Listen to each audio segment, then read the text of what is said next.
Skincare, one of my favorite topics. Before we jump into the lesson, let me first say that I'm not a skincare professional. I'm not a dermatologist. I do have a couple of certificates that allow me to work in the industry as a professional makeup artist. But other than that, nothing more formal. Though I strongly believe that I'm competent in the field, especially because I worked with so many specialists, with so many women on counters like Selfridges, Harrods and so on. And I spoke with so many people that I have an idea how skincare works. Also because I worked with companies who are developing skincare, and I've been an active part in the process of the development. I believe skincare is one of the biggest lies told in the cosmetic industry for big companies and individuals to make money out of on people who don't have such knowledge as they do. So knowledge of their laboratories and their scientists. So they invent stories to sell cosmetics. And the main story that all this stuff is wrapped around is that skin has layers, which it does, and it's epidermis, so the upper part of the skin, and then you have the dermis, the lower part of the skin, and so on. And the whole idea of skincare is to bring nutrients to this level, to the lower level of the skin, because that's where the magic happens. And that's why big brands each develop its own system that brings these nutrients into the skin. So they call them carriers, as for example, liposomes should be a carrier that attach, for example, hyaluronic acid and bring it into your skin. And the main reason why they need to develop these carriers is because when you put cream on your skin and you want its nutrients to penetrate it, they need to go through a lot of little veins that actually wash off everything that wants to go through. So this is how the skin protects itself. So no matter how good these carriers, they always get washed away pretty much. So if you see a research saying this stuff works, this is amazing, it does work because some of it penetrates the skin and it functions provenly, but the amount is so small that it's ridiculous actually. You're paying a lot of money for something that works in a tiny bit. In skincare, you have natural agents as, for example, natural nutrients, as for example, hyaluronic acid, vitamins, and so on. And you also have artificial things, natural agents, as for example, hyaluronic acid and vitamins are quite temporary. So you bring them into the skin and that's where they do their job, because in the skin you already have hyaluronic acid, you already have vitamins. So they start working there, they attached with your stuff, and there's more hyaluronic acid in your skin, and then your whole face looks more plump and you're beautiful, even more beautiful. And then on the other hand, you have this regenerative stuff, like for example, retinol, tretinoin and things like this, which are meant to regenerate your skin. You hear that a lot. It's about, peelings, regenerating your skin so that the cells are new, and that's how you get perfect skin, because it starts to shine from within. It's the lower parts of the skin that get to the front, and which is quite harmful, can be quite harmful. And that's because the more splits the cells have, the more they regenerate, the bigger the possibility of them to mutate and become carcinogenic. That's why you'll oftentimes read that with retinol you mustn't go on the sun because it's carcinogenic. And this is a big problem. I wouldn't put anything on the skin that has a possible effect of making cancer. Now, I believe that you want to tell me that you found a cream or a serum that actually works.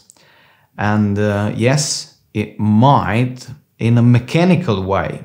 I'll explain you about these skin mechanics in another video that is personalized for you.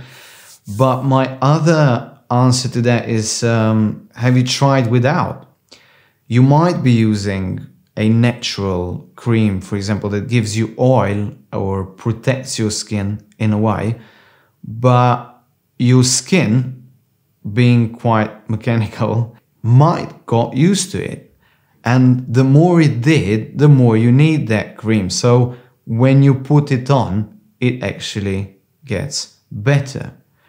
And I have so many examples when this happened with me as well, with my sister, with my mom, with women I teach makeup. I ask them what kind of cream they use, and they're like, oh, I found this perfect combination and la la la. And then I'm like, just try without, try without for a week. Your skin will get worse, but then after the week or 2 weeks, it will start getting better.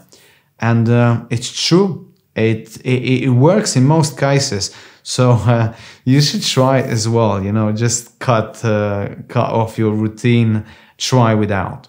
But the thing I find most funny is women spend so much on creams, on skincare. And even though everyone's saying about the diet and that the diet is the best in order to make your skin look great, they still spend so much money on creams, on cosmetics. Whereas it's proven and also tested on myself, on so many people that I worked with. So it's from my experience that nutrition is by far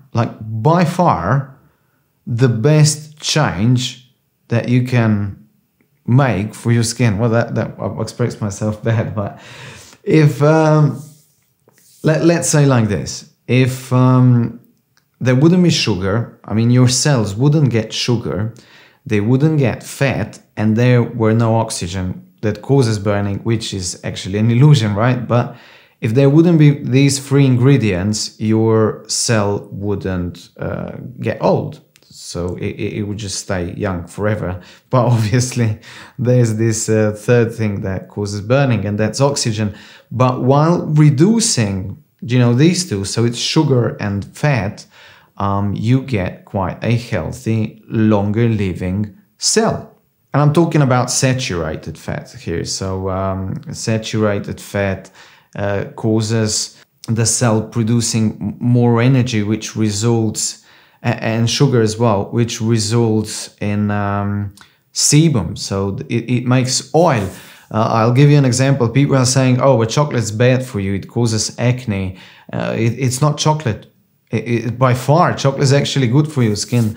It's sugar that chocolate contains. So while eating sugar, the body not stores but produces energy in a way that you get oily skin. So if you eat chocolate, you'll get oily skin. Just trust me on that. Go eat one pack of it, and you'll see how your skin gets more oily.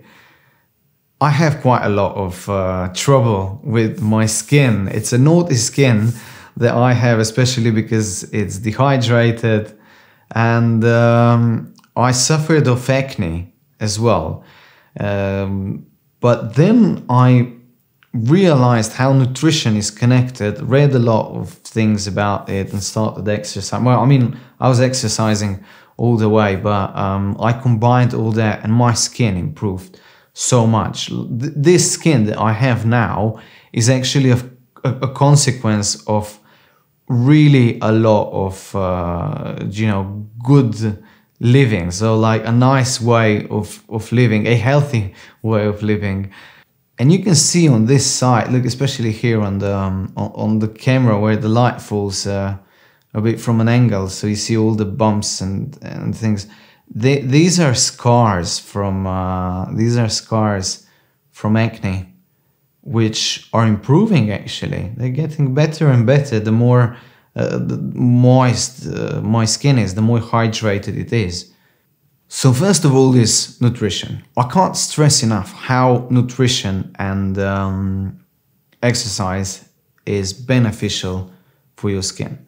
So just stop spending money on incredible skincare, because you'll do way better putting yourself in shape and eating healthy.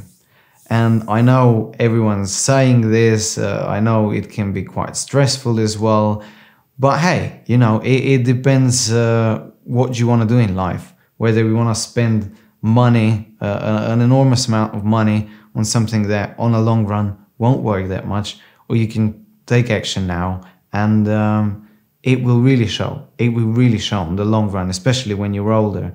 This will be like day and night. And then the second thing is SPF.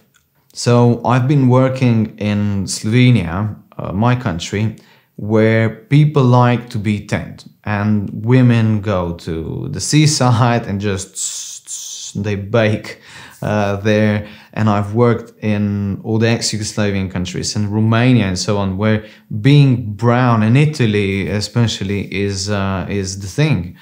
So while working in makeup, I've seen a lot of women in their 50s who want to make their skin better, and the way the skin was damaged because of the sun, you can't imagine. I mean, how old it actually gets when someone is a lot on the sun.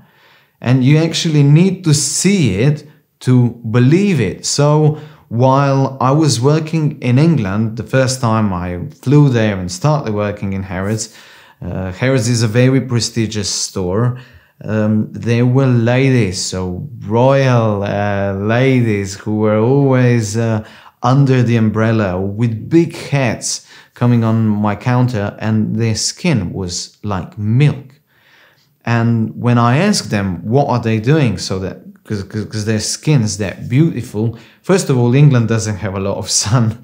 And the second thing is they said that they're always under umbrella. They were, or under a hat, and they always put SPF on. When you're younger, this won't show. You might be 40, this still won't show. But there's this camera, if you have a chance to go in some department store, that will take your photo under some UV or whatever light, and you'll see your skin damage underneath that will become prominent when you get older.